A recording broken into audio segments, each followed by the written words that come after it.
আচ্ছা বন্ধুরা, আজকে আমি তোমাদের সাথে একটি মজার গল্প বলবো। গল্পটি হলো ছোটদের বুদ্ধি বাড়ানোর কৌশল।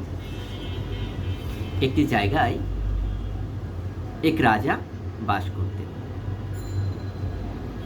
এবং তার সঙ্গে তার সহকর্মী একজন মন্ত্রী ছিলেন। হঠাৎ একদিন পার্শ্ববর্তী একটি রাজ্য থেকে ওই রাজার জন্য একটি আমন্ত্রণপত্র এলো। আমন্ত্রণ পত্রটি এই হলো যে তাদের ওই রাজ্যে একটি সমস্যা সৃষ্টি হয়েছে, ওই সমস্যাটার নিষ্পত্তি করতে হবে। এদিকে রাজা এবং মন্ত্রীমশাই চিন্তা করলেন, তাহলে কী করা যায়? অপর রাজ্যে গিয়ে মীমাংসা করা, এটা তো আমাদের জন্য একটু কষ্টসাধ্য হয়ে যাবে। এবার মন্ত্রী বললেন, রাজামশাই, কোনো চিন্তা নাই, আমাদের তো দায়িত্ব দেওয়া হয়েছে, সমস্যাটার সমাধান আমরাই করব। এরপরে রাজা মন্ত্রীকে বিদায় দিয়ে রাতে গভীরভাবে ভাবতে লাগলেন যে আমি একটি রাজ্যের রাজা, আমাকে অনেক মূল্যায়ন করা হয়, আমাকে অনেক সম্মান প্রদর্শন করা হয়। আমি যদি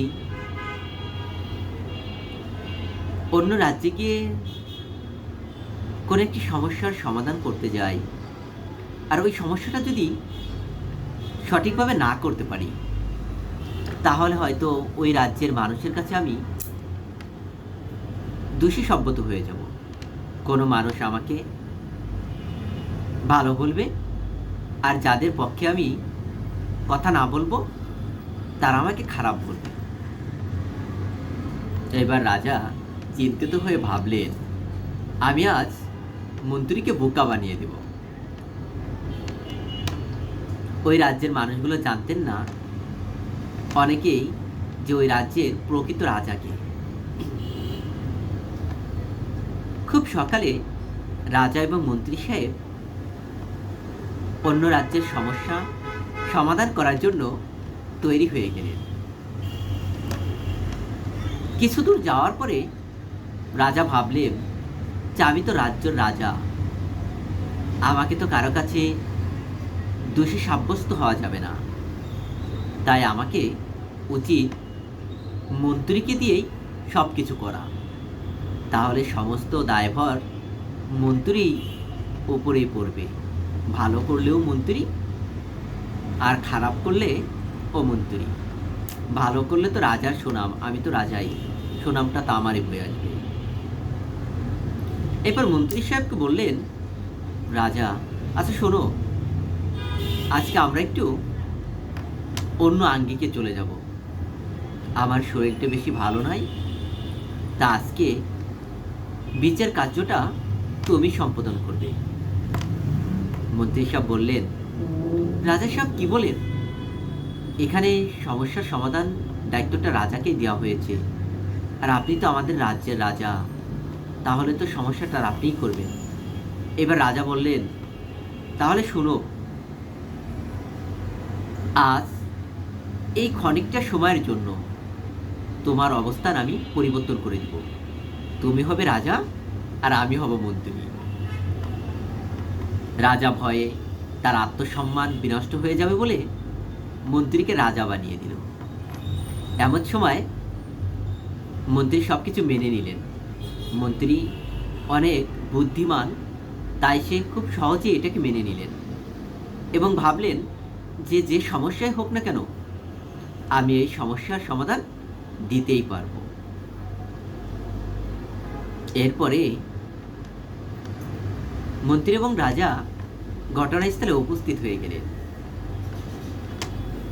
ঘটনাস্থলে যাওয়ার পরে মন্ত্রী এইবার বললেন যে তোমরা সবাই বসো, প্রকৃত মন্ত্রী যে সে এখন রাজা, আর প্রকৃত রাজা যে সে এখন মন্ত্রী, এ কথাটি যাতে কেউ না বুঝতে পারে, এই জন্য রাজা মন্ত্রীর ভাবটি নিয়ে বললেন যে তোমরা সবাই চুপ থাকো, তোমাদের রাজা এসেছেন, সে তোমাদেরকে সঠিক পরামর্শ দিয়ে তোমাদের সমস্যার সমাধান করে দিবেন। এই বলার পরে সবাই রাজাকে আত্মসম্মানতার সাথে গ্রহণ করলেন এবং সবাই চুপিচাপি থাকলেন। এরপরে যখন বিচার কার্য আরম্ভ হয়ে গেল, তখন প্রকৃত রাজা নিশ্চবে শুধু শুনতে লাগলেন এবং প্রকৃত মন্ত্রী রাজাত্মতার আসনে বসে তিনি সঠিক সমস্যার সমাধান দিয়ে দিলেন। এরপরে সবাই ওই রাজার প্রতি সন্তুষ্ট হয়ে গেল। দুয়ো শ্রেণীর পক্ষের মানুষ বললেন যে, রাজামশাই, আপনি সত্যি অরিজিনালি একজন বুদ্ধিমতী, আপনার বুদ্ধির কোনো বিকল্প নেই। এইবার প্রকৃত রাজা নিজে বিমোহিত হয়ে গেল এবং রাগান্বিত হয়ে গেল যে কী ব্যাপার, ভেবেছিলাম তো কোনো একটি পক্ষ তোমার অসন্তুষ্ট হইবে, এখন দেখতেছি সবাই তোমার পক্ষ সন্তুষ্ট জ্ঞাপন করছে। সে মনে মনে ভাবতেছে আর রাখতেছে যে আজ আর মন্ত্রীকে আমি আমার রাজ্যে ফিরিয়ে নিব না, তাহলে আমার আত্মসম্মান বিনষ্ট হয়ে যাবে। ভোর সকালে সকলেই বলবে যে রাজা, মন্ত্রী এবার রাজা হয়ে গেছে। তাই তিনি ভাবলেন যে মন্ত্রীকে কোনো একটি উপায়ে এই রাজ্যেই রাখতে হবে। এদিকে এবার মন্ত্রী বললেন, প্রকৃত মন্ত্রী এবার রাজার সিংহাসনে বসে প্রকৃত রাজাকে বললেন, মন্ত্রী সাহেব, সমস্ত গাড়ি ঘোড়া রেডি করে নাও, আমি এখন আমার রাজ্যে ফিরে যাব।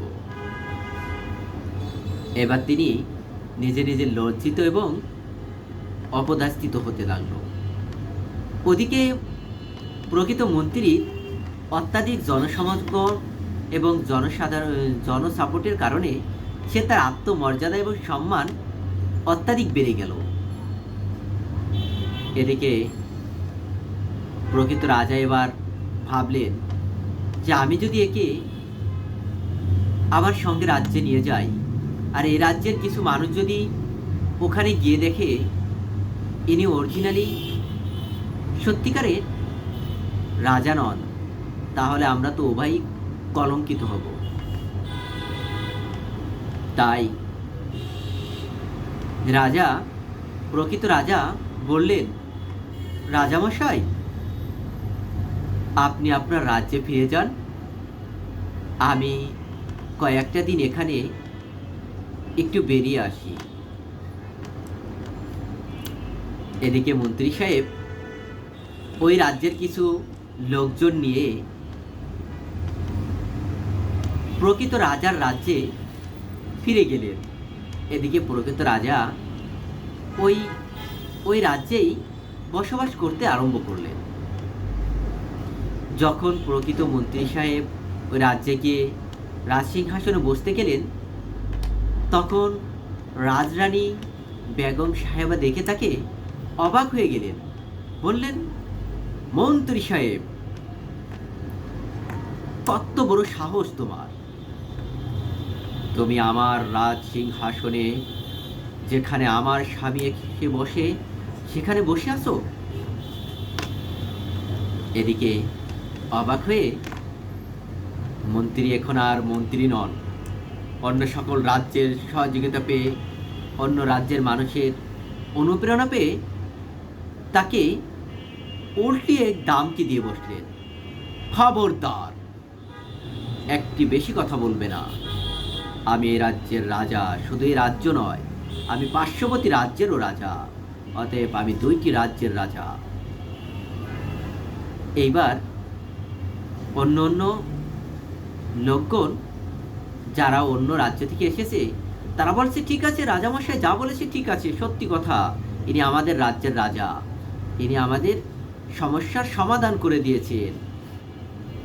এবার বেগম সাহেবা বিম্বর হয়ে গেলেন, আমার রাজা তো ওই রাজ্যে গিয়েছিলেন সমস্যা সমাধান করার জন্য।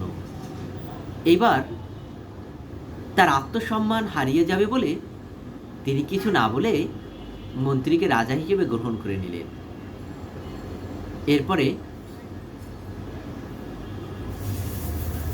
এরপরে রাতের গভীরে মন্ত্রী যখন বেগম সাহেবার বাসায় গিয়ে বিশ্রাম নিতে লাগলেন, তখন বেগম সাহেবা অত্যাধিক উত্তেজিত হয়ে বললেন, তোমার সাহস তো কম নয়, তুমি একজন মন্ত্রী হয়ে আমার অন্তর্মহলে ঢুকেছ আশ্রয় নেওয়ার জন্য।